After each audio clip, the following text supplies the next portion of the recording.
You're listening to Coffee and Sports from Wire to Wire Sports Network on the National Streaming Sports Roku channel.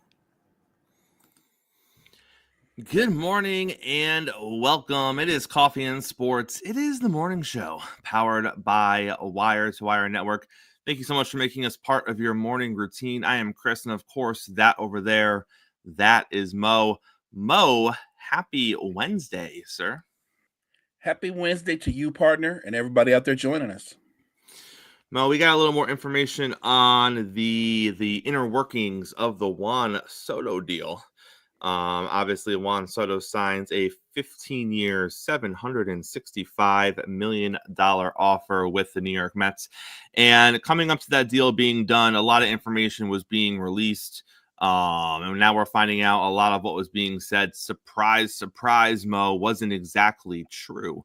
One of the reports was that because of his relationship with Aaron Judge, that the Yankees kind of had a step up on the Mets and others. That apparently was not true. Another report was that the Yankees had an opportunity to match the Mets offer. That also apparently was not true. After the Mets came in with their offer of 15 and 7.65, Scott Boras never went back to the Yankees to give them an opportunity to match. Not that they would have. I don't believe they would have matched regardless, Mo. But they did not have a direct opportunity to match.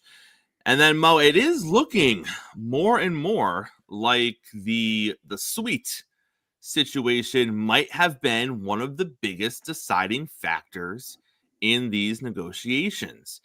And when you're talking about the money we're talking about, and the money was very similar, although the Yankees were at 16 years and the Mets were at 15 years, the annual money was 47.5 as compared to 51 even. So very similar with the annual money per season. When the numbers get that big, it's the little things that can be a difference as to where he is or where he isn't going to go.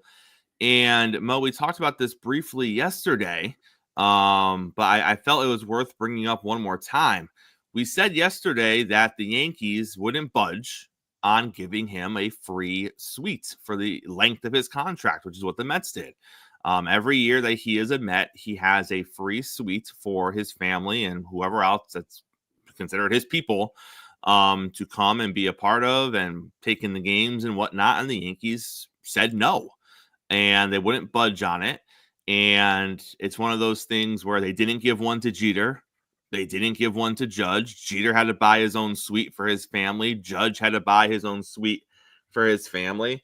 And Mo, if you think about it, Jeter and Judge, they were homegrown Yankees. They were Yankees. They were always Yankees. And Soto isn't. Soto was a name before he came to the New York Yankees. Soto was a name when he was a Washington National and he was playing in the World Series at the age of 19. Soto was a name when he turned down a 15-year, $440 million offer from Washington before he eventually made his way over to being a San Diego Padre. Soto was a name before the New York Yankees traded 5 or 6 different players to bring him to New York for 1 year in the hopes that they could sign him to the massive deal. So, Mo, my question to you this morning is twofold. One, if it really came down to the suite and the Yankees were pretty confident that giving him the suite would have got him to sign and not giving him the suite really hurt their chances, the first question is, should they have given him the suite? And then, Mo, question number 2, if you're Juan Soto and you wanted to be a Yankee and it was really that close between the Yankees and the Mets, should the suite have been the deciding factor? So let me start with, would I give him the suite if I were the Yankees and I knew we would retain his services? If you want to stand on principle and tradition, you could say no, because look, in the greater pantheon of Yankee players, you just called it, they didn't do that for Jeter, who's almost has godlike status. Like if anybody would have had that in the modern era of baseball, it would have been Derek Jeter, and he didn't have it. So if I'm a member of the Yankees and we do business a certain way, or there's certain things that we go no on, I'm going to go no on that. It's just what it is. And if you're Soto, though, if you truly wanted to be a Yankee, but the real difference was the sweet situation, then you didn't really want to be a Yankee, right? You wanted to have like this subtle, I guess you want to call it a flex, because you've got your own suite and your family and friends can enjoy it throughout the season. I guess it's a flex, but in the bigger picture, the Yankees' expectations are to compete for championships. And while the Mets had a surprising season last year, I think that's what it was. It was a surprising season last year. Do I think the Mets are going to follow that up, even with a player like Soto? I do not. So I wonder where he and his agent were winning or being relevant when it comes to winning factored in on his decision, because it doesn't seem like that was a major part of his decision. Mo, real quick, in a touch of sad news, we here at the morning show obviously want to send our thoughts and well wishes out to Randy Moss. It was announced yesterday that Randy Moss we knew he was stepping away from his duties at ESPN for a personal matter. We didn't know what the personal matter was. It has come to light that he is dealing with liver cancer. So obviously he has quite the battle ahead of him. So we just want to send our thoughts and well wishes out to Randy Moss. As far as the NFL goes, your boy, Deebo. I love Deebo Samuel. So obviously things are a little frustrating in San Francisco. Hasn't quite been the season they wanted it to be. And Deebo, like many athletes, he got caught in the trap of he went on social media, he posted some things, he deleted some things, and people saw some things, and then he was asked about the things. But unlike other people in the NFL, he didn't shy away from it, Mo. He said, "You read what you read." He didn't say I was hacked. He didn't say that I was just frustrated in the moment. You read what you read. Right. And then he was like, next question. We're moving on from it. Mo, he's not happy with his targets. He's not happy with, the way the offense is going. Hell, Mo, I don't think anyone in San Francisco is necessarily happy with how the season has unfolded. I don't think he's out of pocket for saying that. I don't think he's taken the diva Stephon Diggs route of, I need the ball more than everyone else needs the ball. I think he's looking around the offense. Ayuk's not there. Things aren't going the way you want them to go offensively. And he's just like, man, because if I could just get a few more opportunities, I think I can make some stuff happen. I think the route he's taken, and maybe I'm wrong. Maybe he is taking more of a diva approach and he just wants the ball more. But, Mo, it's tough when the expectations are as high as they were. And here we are going into the final month of the season, and you're tied for last in your division. It's tough. And you're looking at players on this team, being the San Francisco 49ers, that haven't been in this spot before, right? Like, there's a handful of players on this team that have been here only for the last, 3, 4, 5 years, the good years. The years where everything has just worked. And yeah, there's been ups and downs.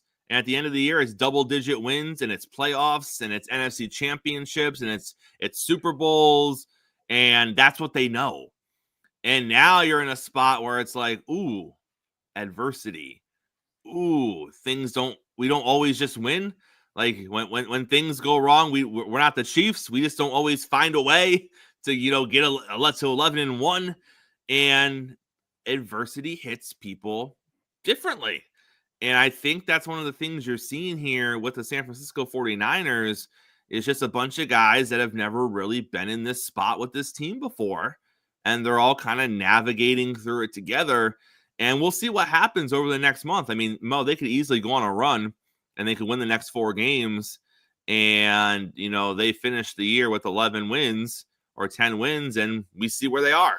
And maybe they get a wild card. Maybe they just miss it. It is what it is.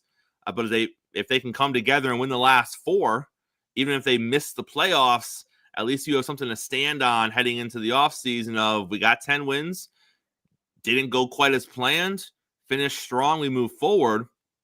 It's a better note than like losing 3 of your next 4 and finishing with 7 wins. And now it's really an abomination of a season.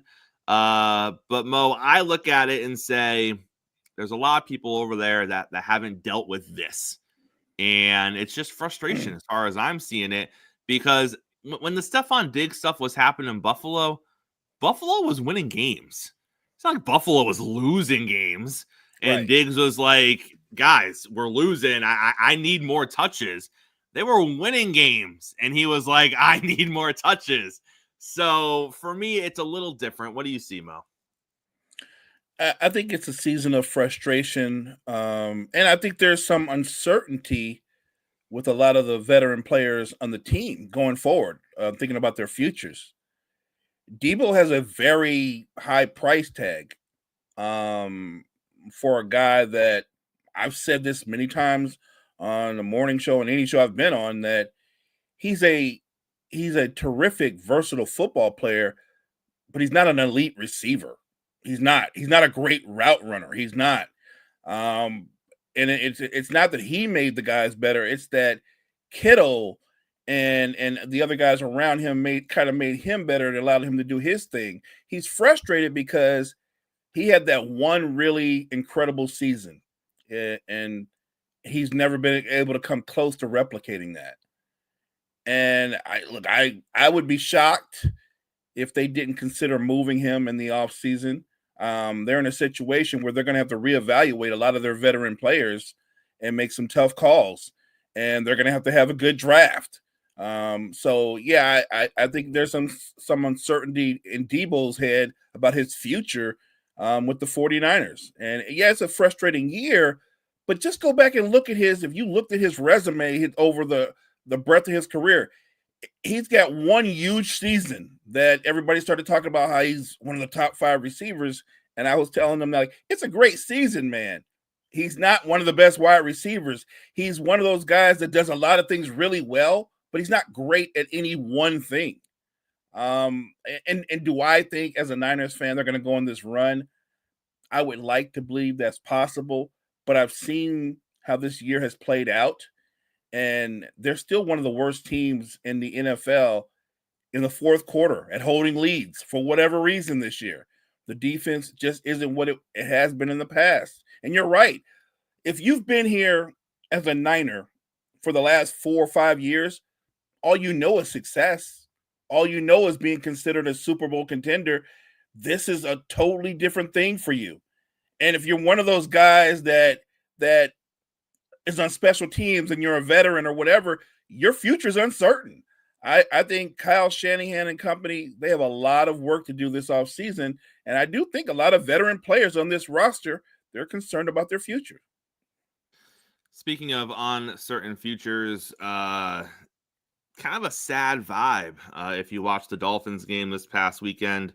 Teron Armstead left the first quarter, early in the first quarter, like 2 plays into their first drive with an apparent knee injury. One of those things where he walked off the field. He wasn't carted off by any means or anything like that. But what unfolded on the sidelines after got a lot of attention of the live camera crew. He was kind of sitting by himself on a bench, towel over his head. Various players from the offense kind of popped over at various times, sat next to him, put their arms around him, sort of thing, looking like this might be it, Mo. He's battled injuries his entire career. When Miami got him in 2022, they knew they were getting a player that's played 1 full season ever in his NFL career. But again, he's one of those players where when he's on the field, he's like the best at what he does. He is currently ranked 2nd in the NFL amongst tackles. He is the second best tackle according to PFF in the NFL this year. And that's a combination of both pass and run protection. So still playing at an absolute elite level, but it might not be ending on the terms that he wants it to end on, which, Mo, is just a reminder. You don't always get to end on your terms. He is an older player. Father Time is undefeated. And when it's time, it's time. And hopefully it's not his time. Hopefully he can play again this season. Hopefully, he can get in there if the Dolphins make the playoffs, even if it's just the last game of the year. Hopefully, if this is his final season, he can at least get in there and play again before the season is over. But we shall see. Mo, did you see it? It's not. I thought it was chuckle worthy. But then when I watched it again, I kind of felt bad for the dude. Did you see that interaction between Brett Favre and the dude that Brett stole the sack record from? I did not. So there's this video going around right now, and his name's Mark, and I his last name starts with a G, and I'm gonna butcher it, so I'm not gonna try to pronounce it. I got you, partner. It's Mark Gastineau. Yes. And it looks like Brett's at an autograph signing or something, because there's a crap ton of Green Bay Packers like merch, like helmets and jerseys and whatnot. And he's in street clothes, and he comes up to Mark, and Brett's being very friendly and very cordial. He's like, "Oh, we've met before," kind of thing. And Mark just leans into him and is like, "You stole it from me. You stole my sack from me." And he's pissed. He's legitimately upset about it. And Brett has no idea how to react to this. So he's just kind of standing there listening. And Mark's like, "Do you hear me? Do you hear what I'm saying?" And Brett's like, "Yeah, I hear you." And then he gets pulled away by his handlers because he's got a schedule or whatever. It was awkward. I mean, First of all, Mark's not wrong. He did. Like, if you guys don't know what we're talking about, it was he gave himself up. It was terrible. It was the single season sack record. It was Michael Strahan, which, by the way, everyone loved Michael Strahan. Most people still do. But it was one of those things where Strahan came off the edge, and Brett didn't attempt to do anything. Brett looked like some of these quarterbacks who see the rush and they just crumple. Yes. Strahan came off the edge, and he was a good 3, 4, 5 steps from Brett, and Brett just fell to the ground. Easiest sack of Michael Strahan's career. And I guess Mark is still upset about it, Mo. Look, I understand why Gastineau's upset. And look, if you wanted me to compare the players, I admire Michael Strahan much more than I admire Mark Gastineau as a player. But to get the record the way Strahan got it, I remember that game. Just for let me give everybody a little insight. It's at the end of the game. The game is over, and Strahan is not going to get the record. It's not going to happen. And for no reason at all, Brett Favre just he hikes the ball and just randomly goes out, almost like he's going to do a running play, and they're almost face to face, and he just surrenders. He just gives himself up, and Strahan kind of leans over and like lays on him. He just gave it to him. And even in the post game, when they asked Brett about it, he was just like, "Oh, he just made a great play," or some crap like that. It was insane. A great play, right? He just sometimes that happens or whatever. And the thing about this that you have to remember is Gastineau's problem is he's not beloved, and he's also one of those players that he was injecting himself with all kind of stuff. They didn't want Mark Gastineau to have the sack record. They didn't. The powers that be didn't, and Brett Favre did them a solid. See, what happened, Mo, was on that play, Strahan's first step shook the ground. That's what happened. And So quick. Right. The reverberation just knocked Favre off his feet. It was really, really epic if you think about it. It wouldn't be an NFL conversation if there weren't some drama things happening with the Philadelphia Eagles. First of all, let's open with this. Props to Nick Sirianni for actually handling this situation, in my opinion, correctly. Because as this drama is unfolding with A.J. Brown and Jalen Hurts, of course they're going to ask Nick Sirianni about it. And Nick Sirianni actually did what a good head coach in this situation actually should have done, and he downplayed it. And he made it seem like it wasn't that big of a deal and that, things just get blown out of proportion and they're good and everything is fine, which is exactly what you should do as a head coach. You put the positive spin on it. You make it seem like reporters are just a little crazy, that things were just, in the heat of the moment, but we're good here. Well done, Nick Sirianni, because I half expected you to spill the beans and give us more insight onto why they don't like each other, but you actually did a nice job handling that question. The person who didn't do a great job was Eagles defensive end Brandon Graham. He gave us more insight. He said, I know one is trying and 11 could be better with how he responds to things. They were friends before this, but things have changed.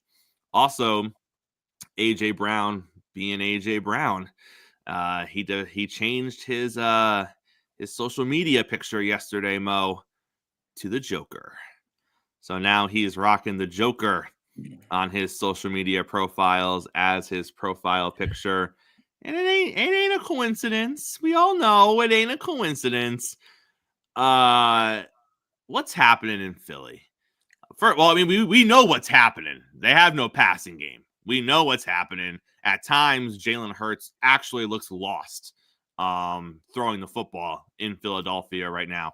So we know what's happening as far as, X's and O's on the field. Are we on our way to a divorce between the Philadelphia Eagles and A.J. Brown? Is this a situation that gets better because you could say, well, Chris, if they can just play winning football, well, they are winning. They are winning, right? They're winning. They're about to win their division. They're going to go to the playoffs. Some people view them still as the best team in the NFC. I don't think they are. I think the Lions are the best team, but they're probably at least the second best team in the NFC. So it's not like they're not winning.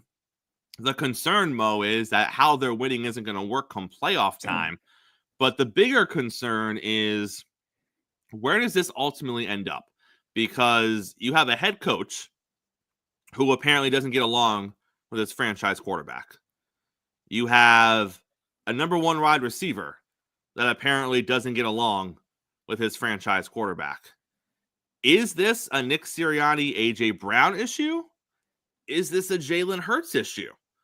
Because now, and all things being fair, Mo, do you have to open the conversation to, well, if two guys got a problem and are having relationship issues with Jalen Hurts, and the common denominator here is Jalen Hurts, is it a Jalen Hurts issue?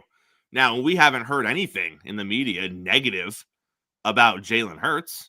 We've heard people, for the most part, say he's a great dude and he's a great teammate. Right. But now we have two people that are struggling with Jalen Hurts.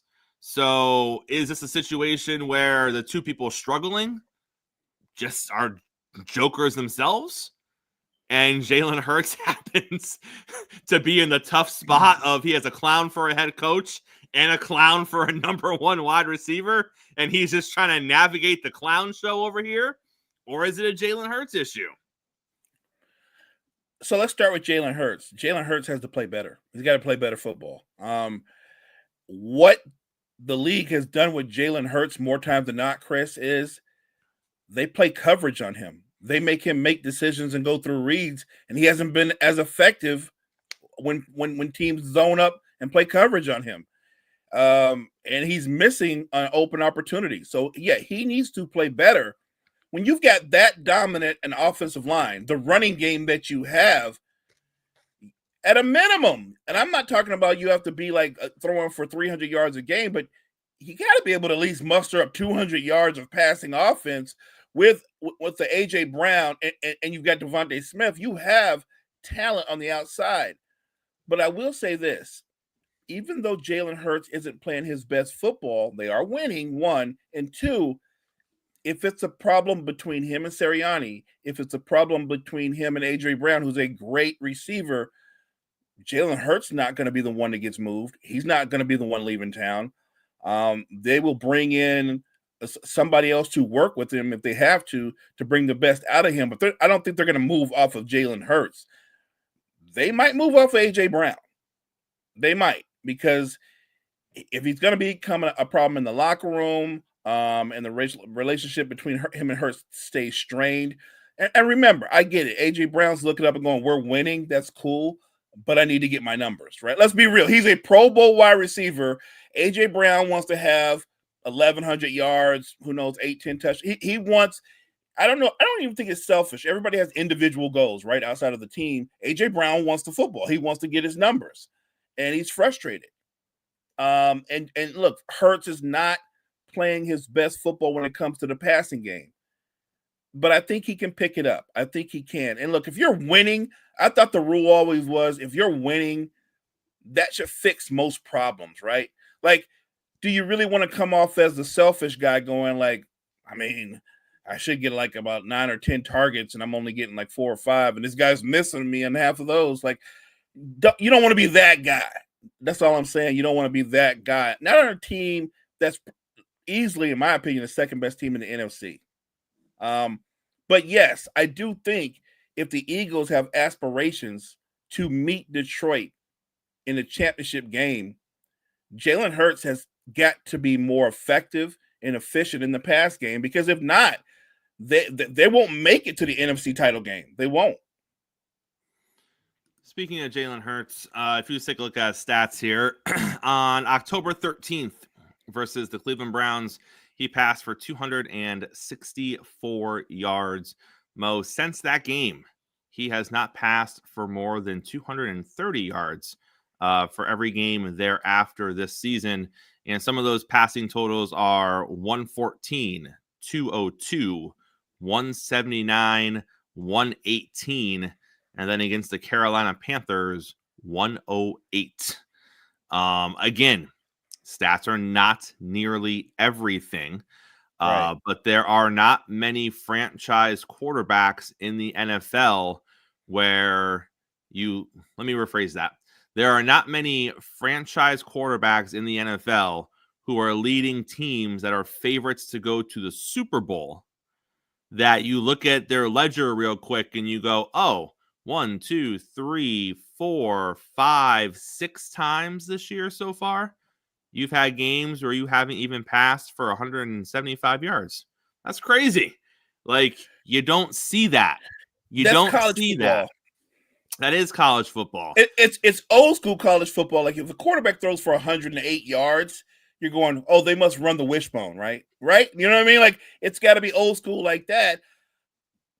I'm not trying to depress Eagles fans, but I'm going to be a little cocky and go, if your quarterback's throwing for under 150 yards going into the postseason, you guys are going to be in trouble. Now, to his defense, since week 4, so over his first 3 games, he had 3 touchdowns, he had 4 interceptions, which we talked about, more turnovers than touchdowns. Since week 4, he has not been turnover prone, Mo. Starting with that Bucs game where he passed for 158 yards and a touchdown, that was September 29th. Since then, he has only thrown 1 interception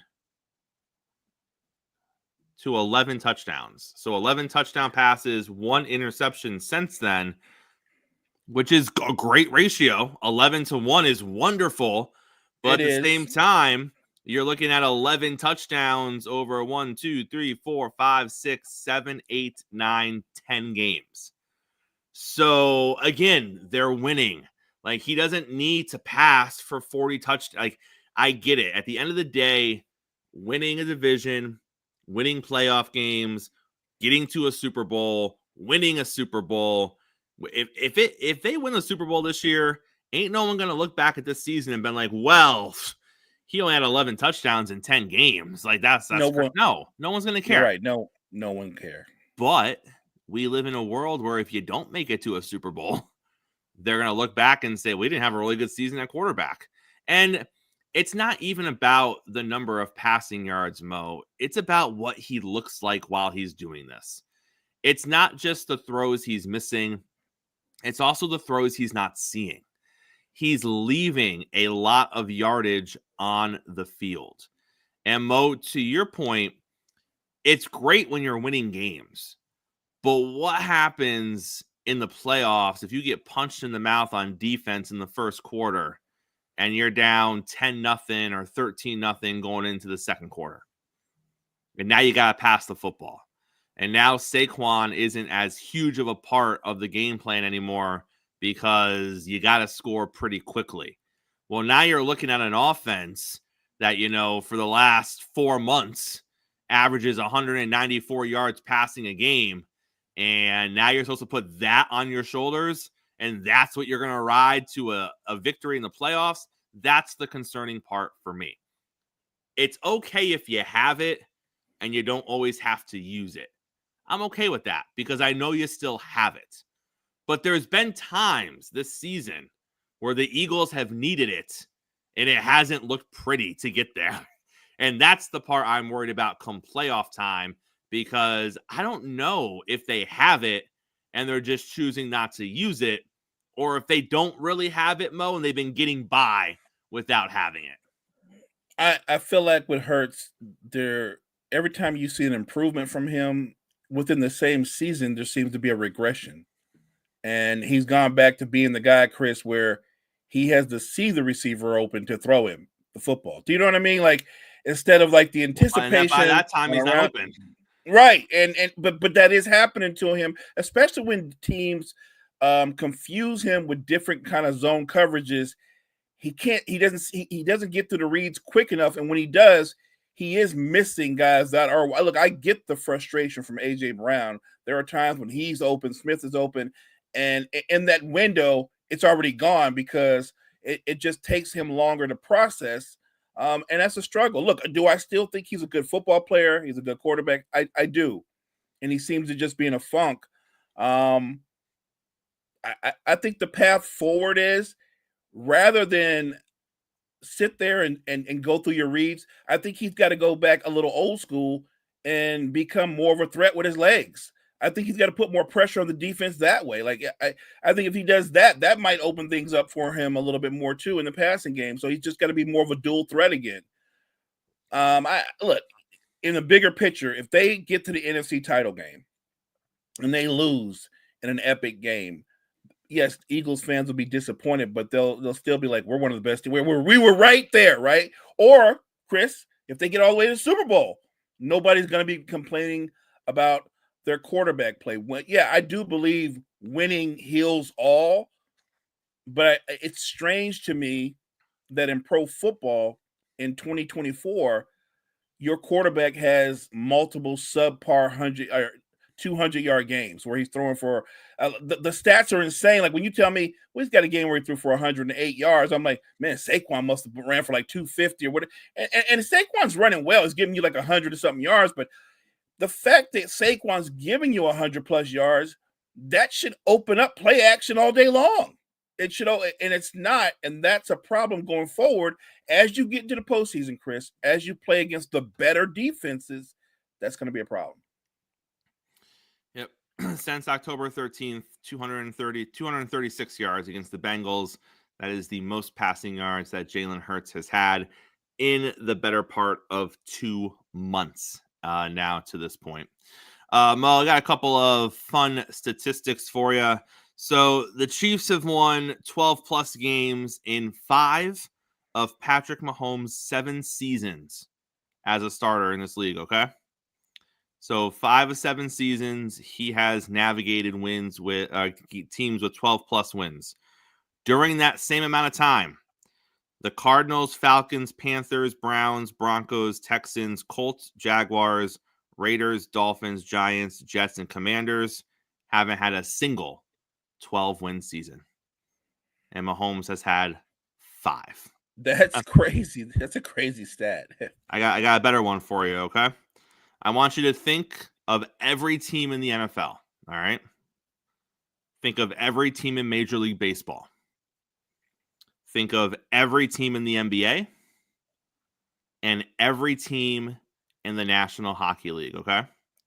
Every team.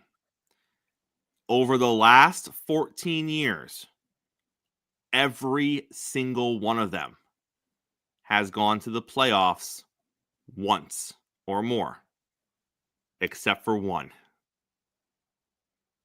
The New York Jets.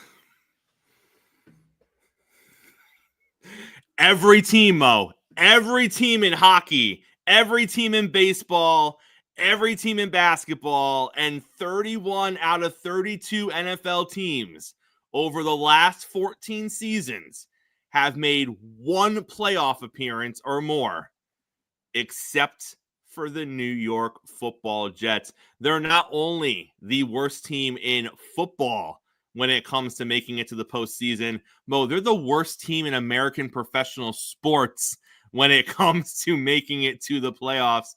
That's insane to think about. Insane.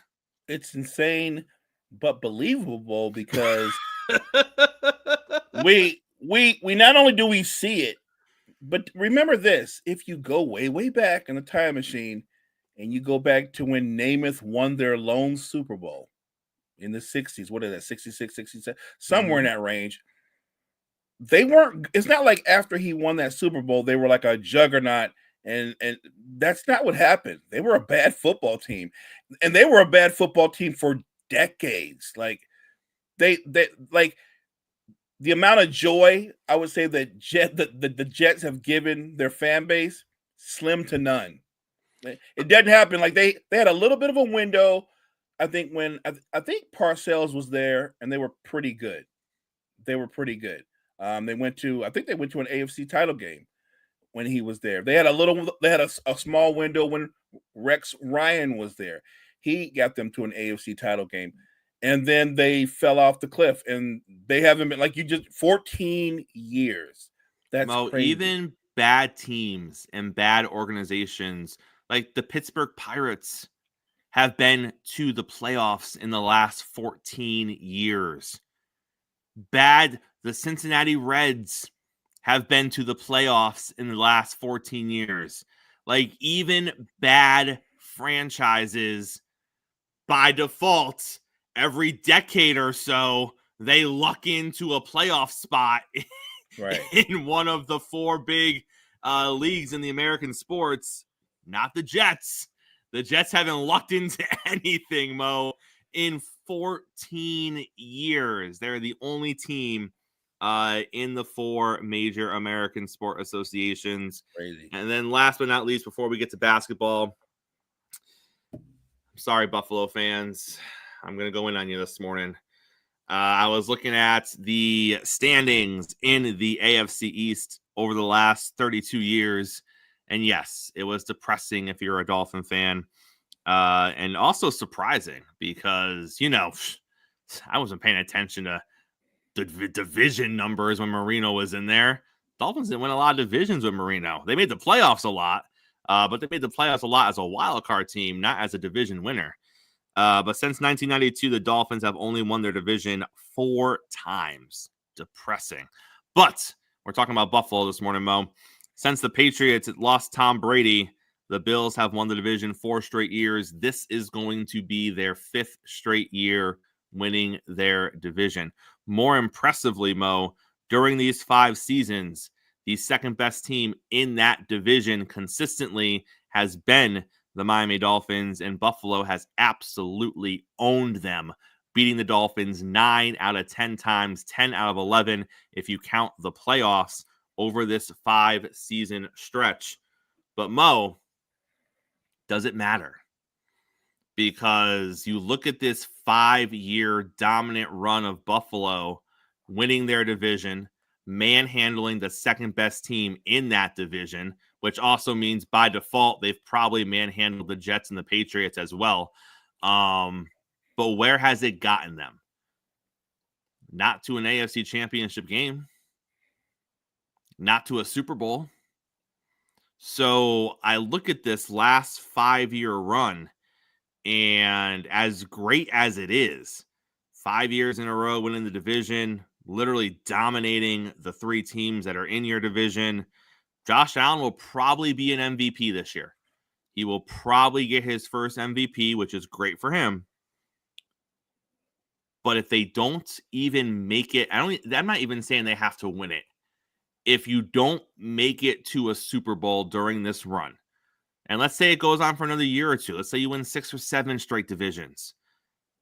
If you don't make it to a Super Bowl, Mo, you can't call this a successful run. You can't. And at what point, if you're Buffalo, do you fire Sean McDermott?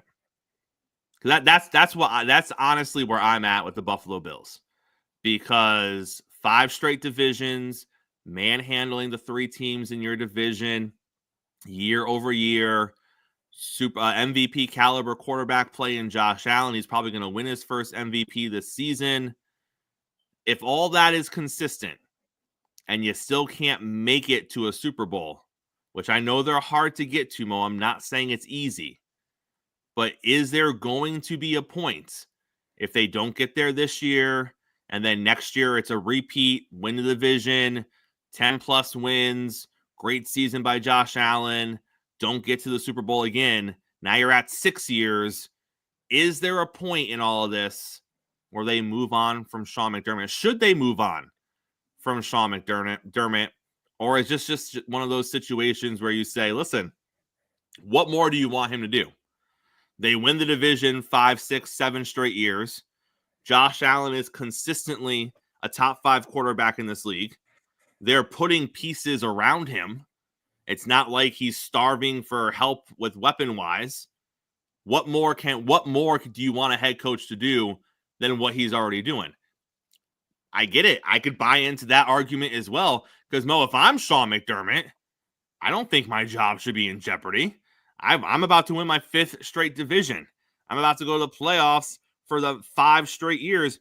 By the way, before I came to town, the last time the Buffalo Bills won a division was 1995. And I'm about to win my 5th straight division. So if I'm Sean McDermott and someone wants to come up and say, well, job security, I just want to pull out the timeline real quick and be like, really? 1995. That's the last time y'all mattered. Oh, and by the way, you weren't winning back-to-back divisions in the 90s. You were just sprinkling a few in there. While you all were going to 4 straight Super Bowls, you weren't winning divisions. But at the same time, they were going to 4 straight Super Bowls. Isn't that what we want? So I get it. I could make an argument for both sides, Mo. Same. But is there going to come a point where push comes to shove in Buffalo and just winning the division and getting to the playoffs is no longer going to be enough? Because isn't that what happens with teams? You take a bad team and get a winning record, right? That's goal 1 is to get a winning record. Haven't had one of those in a while. You got to get a winning record. Then it becomes great. Winning record, you got to make the playoffs. Then you make the playoffs for a couple of seasons. Well, that's great. You made the playoffs 2 or 3 years in a row. You got to win a playoff game now. Great. You start winning playoff games. Well, now you got to get to the AFC Championship game. And then it becomes a Super Bowl conversation. I feel like with Buffalo, Mo, we're there. We are at the point where divisions are great. Double-digit wins are great. Playoff appearances are great. I need AFC Championship game appearances now. That's where I think we need to start being consistently. And then I need a Super Bowl appearance. But I don't know if we're going to get there. Is that a McDermott issue, or is that a we play with Mahomes issue? All of the above, right? Like the argument can be made. Well, look what Sean McDermott has done. They're going to be a 5-time division winner. They're always in contention to get to the AFC title game, and they've lost a lot of big name players, and he still has steered the ship straight and kept them relevant. But you could also look at it from this standpoint. Mike McCarthy won 12 games in a row, or 3 seasons in a row. He did 12 games, right? Like they had a degree of success, but what they didn't do, they didn't go on a deep playoff run. Sean McDermott has done everything right, but go on a deep playoff run in the AFC. And I think at some point, if you're Bills Nation, you're not going to be satisfied with just being very good in the regular season and then maybe winning one playoff game. I do, and you're not going to get rid of the quarterback. We know that. The only person you're going to get rid of is going to be Sean McDermott. I think if the interesting thing, Chris, is if Sean McDermott were to lead the Bills to the Super Bowl, I know the goal is to win it, but if they just got to the Super Bowl, I think he would become Teflon. I think if he got them to the Super Bowl, his job is safe for the next 5 or 6 years after that. But getting there is the question. And you know how front offices are. They're going to sit there and go, is it him? Is it Sean McDermott's lot in life to be a very good coach but have a ceiling the same way a coach like Marty Schottenheimer, who was a great coach, but Marty Schottenheimer had a ceiling and he could only take you so far as a head coach. That might be Sean McDermott's lot in life. Not to mention, part of his lot in life is that the Reid-Mahomes combo is very much still in effect, and that's a problem. What you do with them in the regular season means little or nothing to me. My concern is, should you meet them in the postseason? Or if we get this big buildup of they're about to meet, and then looking ahead, the Bills get upset by a team that, because we talked about this. And I know if the Bills lose to a team that we don't see coming, Mahomes and company are just going to skate to the Super Bowl. You know it, I know it. And that very much could happen. I think everything is on the table when it comes to Sean McDermott. They've had a fantastic season this year. Josh is probably going to win the MVP. But if they get in the postseason and they're one and done, that's all we're going to be talking about. And Mo, credit to the 2020 season. The Bills did make the AFC Championship game in 2020. That's the only one they've been to. Looking at the Bills' playoff history, 2017 was Buffalo's first season with Mike McDermott. They made the playoffs in 2017 as a wild card team, and they lost to the Jacksonville Jaguars. They made the playoffs in 2019 as a wild card team, and they lost to the Houston Texans. 2020 was their deepest run with Sean McDermott, and that was really the opening of the Super Bowl window, if you will.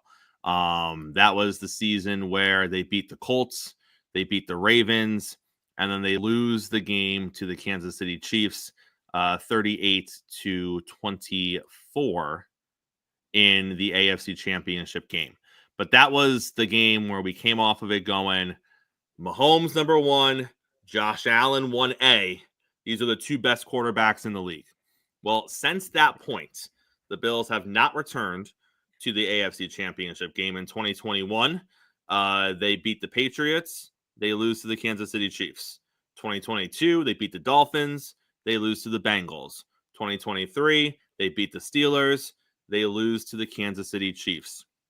What have the last handful of AFC wildcard games looked like? In 2021, it was the Chiefs and the Bengals.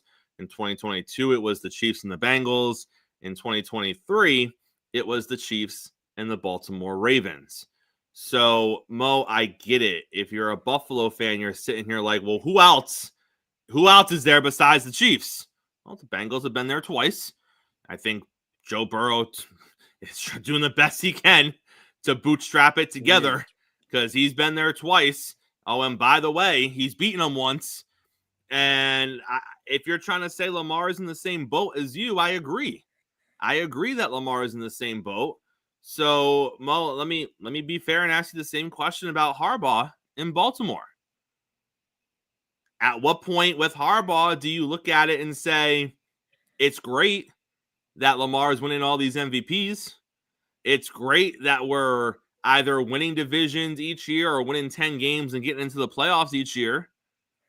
But if you look at the run since Mahomes has really stepped into it, the Ravens have been there once. And by the way, when they were there, Mo, they were supposed to be the best team in the NFL.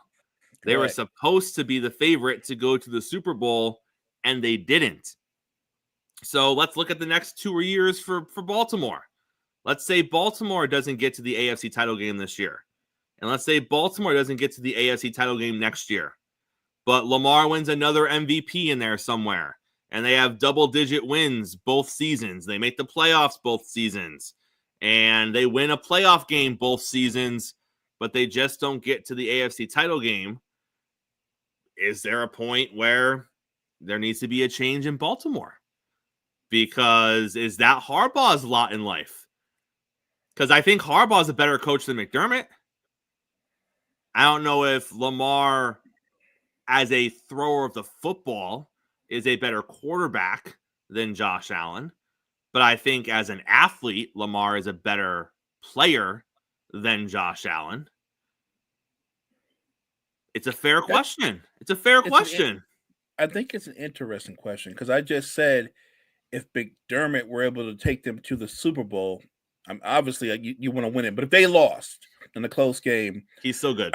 He's solidified. Harbaugh has already got a Super Bowl on his resume. He's already won one. He does. And so he's in a different situation because now the fan base is looking back and go, that was a while ago, bro. That was right. That you know what I mean? Like it's been a minute. Like those were the Flacco days. Those were the Flacco days. Right. Where it literally was about having one of the great defenses in football. And that was a while ago. So I think that he's in a situation where he was once Teflon, and now people are asking questions because they're saying, like, are you the guy to get us back? As great as you've been for us, they might be looking at it as a more of a thank you for all you've done for us, coach, but we need a new voice, right, over the team. I do think there is pressure on Harbaugh to go on a deep playoff run. The only problem is, even though I think their offense is better this year than last year, their defense is nowhere near what it was. I would be shocked if the Ravens ended up in the AFC title game. You heard it here, folks. Shocked. Raven fans don't want to hear that, Mo. They don't want to hear that this morning. Don't kill the messenger. Don't kill the messenger. We got about 6 minutes to go, Mo. Let's talk a little NBA hoops, shall we? The Cleveland Cavaliers are 21-4. Mo, they're now 25 games into the season. Have they solidified themselves, in your opinion, when healthy, all things given, best team in the Eastern Conference? No. But they have the best record, so that means something. They'll be the number. They might be the number one seed when it's all said and done. But I want to give them their flowers. They are a very good basketball team. They did something very unique. They didn't make a splash move. They went for continuity. They brought back the same core, and they demanded more from Darius Garland. They demanded more from Evan Mobley, and both of those guys have delivered big time. The only question I have with Cleveland is, and it's simple, and this applies to a lot of teams and a lot of stars. Is Donovan Mitchell good enough to be the best player on a title-winning team? I don't know the answer to that. And Mo, we kind of poked fun when their general manager said that we accomplished our goals. We kept the core together, and we were kind of like, okay. We were. I'll be honest, yeah. All right. But it has worked out thus far. Also in the Eastern Conference, Mo, let's talk real quick about the Milwaukee Bucks. They have won 8 out of 10. They're back over 500, and they are playing winning basketball once again. What do you see from Milwaukee? Is it going to be sustainable? And has anything changed in your opinion about this team? So I think Doc has done a really good job of incorporating more younger players. Andre Jackson can play defense at a high level. Gary Trent Jr. has come around. I thought he was going to be one of their big acquisitions in the offseason, but he's been playing a lot better since. it looks like Dame and Giannis have worked out a certain chemistry they have amongst each other. I think they've won and they've played well, but their flaws that I talk about are still there. They're still not very good defensively, and they're still one of the least athletic teams in the NBA. I think they've played better, but their flaws are still there. I think if you tell me right now today they're going to go into the playoffs with this current roster, Mo, where are they going to go on a title run? And I'm going to go, no, not with the. If this is what they're going to go to war with in the postseason, it's good enough to get you in the playoffs. It's not good enough to get you to the NBA Finals. It just isn't.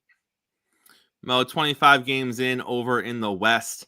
And if you look at the last 10 games, the Mavericks, the Grizzlies, and the Thunder, they are starting to kind of separate themselves in the Western Conference. The Thunder have the best record. They've won 8 out of 10. The Grizzlies have the second best record. They've won 9 out of 10. And currently Dallas would be the 4 seed in the West. They have also won 8 out of 10. Of those 3 teams, who have you been the most impressed with thus far? The Thunder, the Grizzlies, and the Mavericks? It's OKC. And they've never had their whole complement of players. You had Chet Holmgren, and Chet was playing great, lights out, and then he gets injured. And right when he gets injured, Hartenstein comes back. They're so deep and so talented across the board that when they're whole, they have to be considered not just the number 1 seed, but the out-and-out favorite. They have every element you need to be a title winner. They have a 2-headed monster center where Chet Holmgren is so versatile, he could play the 4 while Hartenstein plays the 5. And then your best player, SGA, is the elite defender on the other end of the floor. You've got Alex Caruso. You've got Lou Dort. So you've got dogs on the wings. Isaiah Joe, one of the top 3-point shooters in the NBA. Like, they have every element covered. Look, the only thing to me that can stop OKC is the gods of health. If health isn't on your side, that might be what stops them. But I think this team, everything tells me they're built to go to the Western Conference Finals and maybe even the NBA Finals. I just think there's a separation between them and whoever's number 2. And then as those 3 teams are trending up, we have 3 teams that are trending down. The Warriors have lost 6 out of 10. The Lakers have lost 7 out of 10. And the Suns have lost 7 out of 10. They now sit 5th, 8th, and 10th in the Western Conference, respectively. And it wasn't that long ago that they were all sitting in the top 5 in the Western Conference. Mo, of those 3 teams, the Warriors, the Lakers, and the Suns, who are you most concerned about moving forward? Obviously, it's the Lakers. We are at the bottom of the end. When you rank teams defensively, I think the Lakers are somewhere around 25th or 26th. They're a terrible defensive team. They just are. I told you that Milwaukee is the least athletic team. Number 2 would be the Lakers. The Lakers would be number 2. The Lakers also don't have shooting, not consistent shooting. And when you look at the roster construction, they're flawed. They're always talking about, we need to get a wing that can play at an elite level and defend. And we don't have any of those. We don't have none of those. And I keep looking at the Lakers, and I remember this feeling the last 3 years of Kobe's career when Jeannie gave him that big extension. And I was like, what are you doing? Why are you doing that? It's the same way.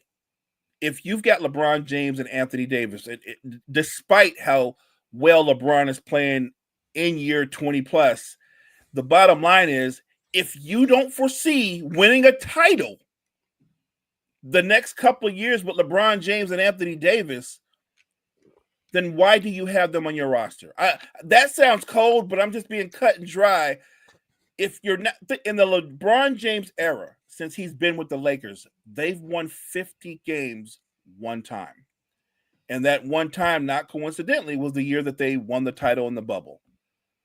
But over the breadth of his stay with the Lakers, they've been irrelevant. And they're not going to win the title this year. That's not breaking news.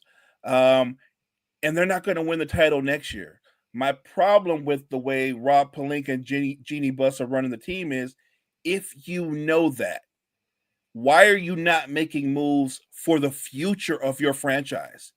It actually benefits LeBron if we were to trade him to a contender. We're doing him a solid, and we'd get a solid back by getting picks or young assets. I'm just being real. They're going to have another season, Chris, where they finish, I'm going to say they win 44 games, maybe make the play-in, maybe win a playoff series, and then get knocked out. Well, that'll be the same case going in the next season. Like, they look like they're stagnant as a franchise. And it's weird to say, right? Because they've got 2 top 10 players, but they look stagnant. They are stagnant. All their money is tied up into those 2 players. And they don't really have the assets, Chris, to go out and go get they need to get another star. Like, who on that roster do you want that's not named Anthony Davis or LeBron James? I'm just being written up. Like Austin Reeves was a good piece, but you're not going to give up a superstar for Austin Reeves. You're not. I just think that going forward, I think the Warriors are in the best situation of those 3 teams, because you know and I know at some point they're going to move off of Kuminga and maybe somebody else and bring in another star. I think Shams Charania just reported the other night that they're looking to make a deal with Miami to bring in Jimmy Butler for one. I think Wiggins and Kuminga, or some kind of deal like. So they're going to shake it up and try to go on a run, but they have the assets to do that. The Lakers don't. They're either going to right the ship and be a halfway decent team, or they're going to be a sub 500 team. And I just think I don't want to see LeBron James in his career in a sub 500. Not when he can still play the way he plays. It's just at some point, this divorce, it benefits him and it benefits the Lakers. No, it's almost like the Lakers have a checklist. Big star LeBron, check. Second star Anthony Davis, check. Really great storyline. Father and son playing together, going to captivate a bunch of news media, check. All right, we're good. There it is. Yeah. Whatever happens at this point. But we're good. We're good. And because we have LeBron, they're always going to talk about us. So every time you turn on ESPN, they're talking Lakers because we got LeBron. So we're still relevant. It's like it's smoke and mirrors, because 100%. You're relevant. You're probably the most relevant team in basketball, but you're relevant by default because you have LeBron James. Literally. You put LeBron James on any other team and they're relevant. They're all over ESPN. They're all over the highlights, but they're relevant by default because they have LeBron James. You take LeBron James off that team and you put Kevin Durant, you put Steph Curry, you put any other player, you're only relevant if you're winning now. And they're not winning. They're not winning. So, and I think that confuses the leadership with the Lakers, because I think they do that, Mo. I think they look at the headlines and they look at the national media coverage, and it's all this Laker. We're good. You're not good. You just got LeBron. LeBron's relevant no matter what he does.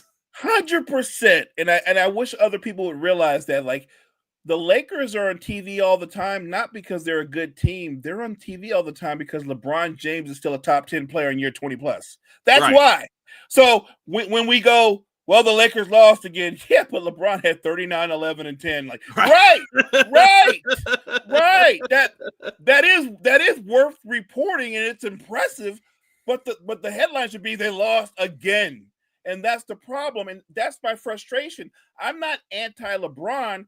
I'm anti the situation as a whole. It doesn't benefit him to be great on a bad team, and it doesn't benefit the Lakers as a franchise to hold on to him, knowing as he ages, his value will decrease. Anthony Davis' value will decrease. Like, I don't see a light at the end of their tunnel. And Jeannie strikes me as the kind of person that I'm gonna ride LeBron till the wheels fall off. I'm here for it. Like, Jeannie's like, our merchandise is selling. We don't have any problem putting people in the seats. We're good. And he's still one of the best shows which he is. I get it. You just laid it out. They're relevant because that guy's there. Take him off the Lakers. We're not on TV. Not nearly as much. He is the reason that people talk about the Lakers like their record is as good as OKC, and it's not. Like they're like, well, what about those? The Lakers get talked about more than any team in the NBA, and they're almost a 500 team, and that's because of LeBron James. Mo, will there be a retirement tour with LeBron? I you know what? I hope he grants the fans that. Because that's going to put butts in the seats too. It will, and we will track how he played, and they're like his last time in Milwaukee, his last time in Madison Square Garden. That's going to be epic. I hope he does that. He seems like he's been a great ambassador for the league, so I think he will do that because he knows that's more about for the fans than anything else. I think as big as Kobe's last game was against Utah, LeBron's last game might be the most televised game, one of the most televised game ever, because we know I can anticipate him going out on a bang like Kobe, but it'll be a LeBron stat line where Kobe scores 60, LeBron might go for 40 with 15 rebounds and 20 assists. Mo, good show on a Wednesday, sir. Take us to a close. Thank you guys so much for joining us this morning. Make sure you check out all the great content we have at Wire to Wire Network. Wire to Wire Network, we appreciate you. Hey, make sure you guys are back here same time, same place tomorrow. Mo and I are going to break down all of the games from the upcoming NFL weekend. Once again, it's do or die for a handful of teams in the NFL. Playoffs are just over a month away. All of that and more. Coffee and Sports. It's the morning show powered by Wire to Wire Network, and we'll see all of you